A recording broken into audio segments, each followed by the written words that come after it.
Salut à tous et à toutes, c'est Drizzy et aujourd'hui on se retrouve, comme vous le voyez, sur une toute nouvelle vidéo sur Call of Duty Modern Warfare 3 à l'anglaise ou Call of Duty Modern Warfare 3 avec un vieil accent pourri français.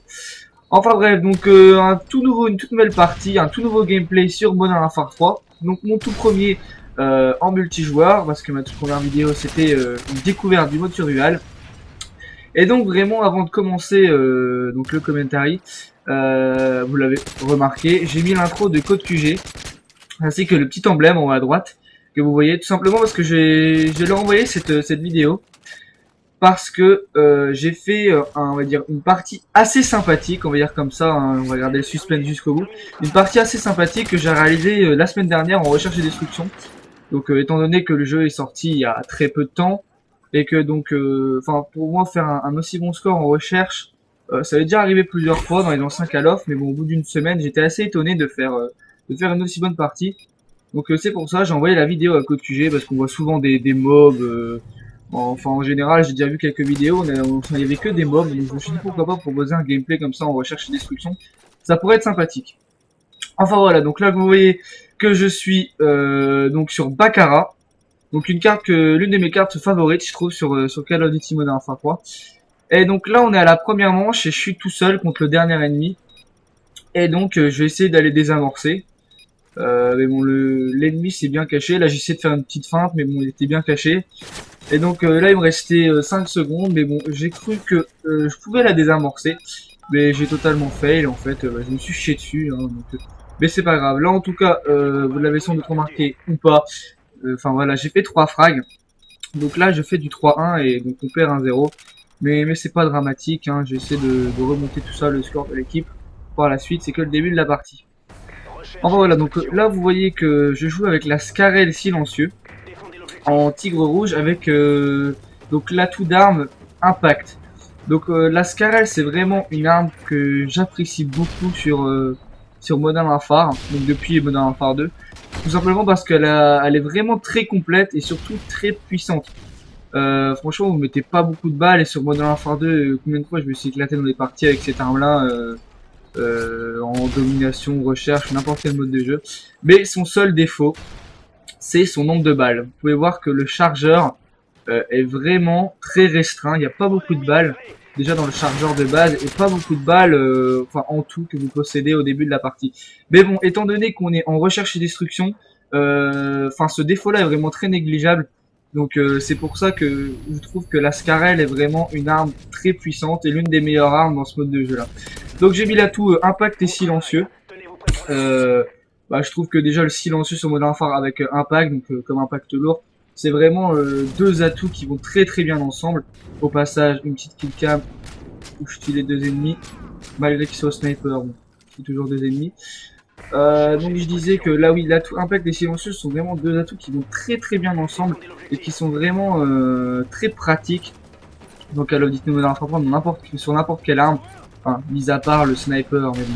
Par exemple sur les fusils d'assaut, vous prenez que ce soit l'ACR ou bien le Scarel, franchement le silencieux et impact sont vraiment deux accessoires d'armes, on va dire, franchement très pratiques. Et vous voyez au passage, je viens de mettre 3 balles, même pas 4 balles sur un ennemi qui était au bout, et j'en ai eu 2. Donc vous voyez la puissance de l'arme, c'est vraiment abusé. Donc en seconde arme, vous l'avez sans doute vu tout à l'heure, j'avais pris le Magnum. Donc Magnum, pourquoi je l'ai pris? Bah parce que c'est un pistolet, j'adore le Magnum déjà depuis Modern Warfare 2, et puis c'est une arme qu'on dégaine vite, et quand par exemple on met des balles avec le Scarel qu'on a loupé, qu'on a mis à côté, ou qu'il nous reste plus de balles, on prend le Magnum, regardez, ça le dégaine hyper rapidement, et vous mettez quoi, le Magnum est hyper précis, vous mettez 2 balles, vous tirez, franchement, c'est vraiment une très bonne arme secondaire. Donc vous voyez déjà que là on est à la troisième manche, et j'ai déjà fait 9 kills ou 8 kills je crois, 8 kills pour une mort, et je me suis fait pas mal d'ennemis dans cette manche-ci, alors qu'on est qu'à la troisième manche, et j'ai déjà, donc vous voyez mon hélico, mon Predator et mon drone, et vous voyez que là l'ennemi il est en train de camper, donc je l'ai décampé. Ça lui apprendra ce chenapan Donc là il y a changement de camp et on va passer donc à la 4e manche. Ensuite donc on va continuer sur les atouts. Donc j'utilise passe-passe, bonne gâchette et silence de mort. Je trouve que c'est les 3 atouts on va dire essentiels pour un fusil d'assaut en recherche, je trouve. Déjà passe-passe qui permet de recharger très rapidement, bonne gâchette de viser plus vite et silence de mort de ne pas être entendu. Donc passe-passe et bonne gâchette en pro permet de balancer tout ce qui est accessoires, c'est-à-dire mais pourquoi il me bloquait lui, j'avais même pas capté qu'il m'avait bloqué. Ah, je n'apprends. Oui, donc je disais passe-passe et bonne gâchette pro permettent de balancer les équipements, donc tout ce qui est grenades et grenades flash rapidement et de changer d'arme rapidement. D'où donc l'utilisation du Magnum, déjà qu'il dégaine assez rapidement, je trouve, donc avec bonne gâchette ou passe-passe pro, je crois que c'est passe-passe pro, c'est encore plus rapide, donc on a encore plus de réflexes, par exemple quand il nous manque une balle pour tuer l'ennemi, franchement c'est vraiment pratique. Et le silence de mort, c'est vraiment l'atout essentiel de la recherche pour moi, ça permet d'être très furtif. Et pour ceux qui possèdent un casque, donc comme moi je possède un Turtle Beach, ça permet vraiment d'entendre les ennemis autour de soi, étant donné que Silence de Mort se débloque assez tard et que le jeu vient de sortir. Il n'y a pas beaucoup de personnes qui jouent avec Silence de Mort, mais ça permet vraiment de les entendre et c'est vraiment très pratique en recherche. Donc vous voyez là qu'on est qu'à la 4e manche, donc on est en phase d'attaque et que mon hélico a déjà fait 2-3 kills je crois. Donc je suis à une bonne dizaine de kills là déjà au bout de la 4e manche. C'est déjà pas mal, on est qu'à le milieu de la partie. Et donc vous voyez que là, je suis avec mon pote et qu'on va essayer de défendre la bombe. Donc j'ai essayé de temporiser derrière la poubelle. Mais bon, les ennemis étaient plus loin, je les avais vus tirer. Donc là, je vais essayer de les contourner. Et donc ça va payer. Je vais aller me retourner là à l'hélico. Hop, j'envoie un petit là. Et bon, ma série de victimes recommence. Puisque j'étais arrivé à 7 à la partie d'avant. Et là, donc mon allié va aller tuer le dernier. En galérant comme un chien, vous pouvez voir, déjà qu'avec la Type 95, qui est une arme abusée sur Modern Warfare 3, et là il a bien galéré, mais bon, il a réussi à l'avoir, c'est ce qu'il compte. Donc là vous voyez que je fais donc une bonne dizaine de kills, je dois faire un truc genre du 12-1 ou du 13-1, je sais plus, et on est, donc on gagne 3-1. Donc là j'ai balancé mon Predator, et bim, 2 petits ennemis, et un seul. Malheureusement, j'ai pas réussi à avoir les 2, mais j'ai quand même mon drone. Donc je mets mon drone qui va bien supporter mon équipe. Donc pendant quelques secondes, vous allez voir. Donc là, je vois 2 petits ennemis au bout, mais bon, il y en a un qui m'a tué au sniper.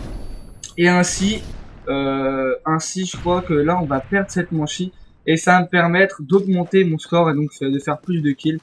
Je pensais même pas, comme je vous l'ai dit, faire une partie aussi sympathique. Et puis en fait, j'ai eu beaucoup de chance et puis à la fin, ça fait une très bonne partie. Mais je vous en dis pas plus, je vous dis pas le score maintenant. Je vous laisse patienter pour regarder la fin de la vidéo. Donc vous voyez que là, il n'en reste plus que un ennemi, donc qui joue à la M16 des laser. Et là, donc avec mes potes, on est en train de se dire, j'ai regardé mon score et je me suis dit, purée, je suis une bête de score, allez, faut que je l'augmente. Et puis on est en train de croiser les doigts pour qu'il se fasse tuer. En plus, il est en train vraiment de camper, enfin, j'aime pas comme ça quand les gens s'accroupissent et visent comme ça. Je sais pas, ça me stresse. Et puis je sais pas, là il tournait en rond, je sais pas ce qu'il faisait. Il galérait à prendre la bombe, je sais pas, il se croyait, je sais pas trop comment en fait, je sais pas en fait, je sais même pas quoi dire par rapport à lui, je sais pas, c'était bizarre ce qu'il faisait. Bah voilà, donc là il a essayé au bout d'un moment d'aller chercher la bombe, puisque au bout d'une minute, il y a une étrange voix qui vous dit « Il ne reste plus qu'une minute, préparez-vous !» Enfin voilà, un truc dans le genre. Donc il a commencé à stresser, à aller prendre la bombe, et puis là il a vu un ennemi, il a essayé de le niquer, et en fait il s'est fait tuer, on peut le dire, comme de la merde en fait, hein. Excusez-moi du langage, mais il s'est fait un peu tuer comme de la merde, voilà, il a mis une rafale, et puis le mec au bout l'a aligné avec sa Type 95. Donc voilà, donc là, ça fait 3-2, toujours pour nous. Et donc après pratiquement une minute d'attente, je peux recommencer à jouer. Et donc là, j'allais me décaler sur la gauche, je vais prendre mon Magnum pour aller un petit peu plus vite. Hop, donc là je balance ici ma petite flash, il y a toujours 2-3 gars d'habitude qui vont là. Mais là ils étaient un peu plus restés dans le fond. Et donc vous voyez que là j'ai vu un gars passer dans le bâtiment. Et là j'ai commencé à tirer grâce à Impact. Et je pensais pas l'avoir, c'est pour ça que j'ai arrêté de tirer. Et bon, Après il s'est recalé dans le petit trou en fait de la porte. Et donc j'ai réussi à l'avoir. Donc là je sais même plus, regardez, hop, là les deux gars qui étaient accroupis, j'en ai eu un, j'en ai eu deux, mais le troisième je m'attendais pas du tout à ce qu'il soit là. J'ai vraiment été surpris, comme je vous disais, regardez le Magnum, je l'ai tué avec facilité. Le deuxième, j'ai plus beaucoup de balles dans le scar, hop, je l'ai dégainé, et j'ai tué vraiment avec beaucoup de facilité, le deuxième gars. Mais le troisième, bon, j'avais plus de balles, même si j'avais pas de passe, j'ai vraiment été surpris par son arrivée si soudaine. Voilà, donc là on est toujours avec le gars à la M16, hein, toujours lui en dernier.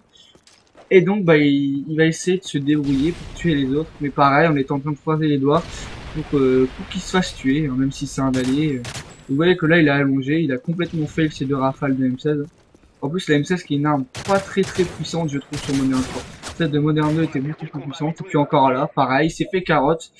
Il a mis une rafale sur le gars, puis il s'est retourné, puis il a mis 2-3 chevrotines de striker dans la bouche. Voilà. La M16, ça prouve encore son inefficacité en mode normal, je trouve. À moins que vous ayez tir rapide. Parce que j'ai déjà vu 2-3 gars jouer tir rapide, elle était vraiment très puissante. Enfin, puissante. Voilà, franchement, elle passait, on va dire. Mais sans accessoires, avec viseur laser, je trouve que vraiment, elle est inefficace. Comme celle sur Black Ops, je trouve. Même si Black Ops et moderne n'ont rien à voir. Mais en tout cas, ils ont au moins un point commun là-dessus. Donc là, on arrive à la dernière manche. Donc ça fait 3 partout. Et donc, je viens de balancer mon drone, ce qui nous apporte un avantage supplémentaire. Et vous voyez que là, il y a 3 petits gars alignés. Donc, je balance mes flash donc, très utiles, surtout avec bonne gâchette. Comme je l'ai dit, ça permet de balancer les accessoires plus rapidement.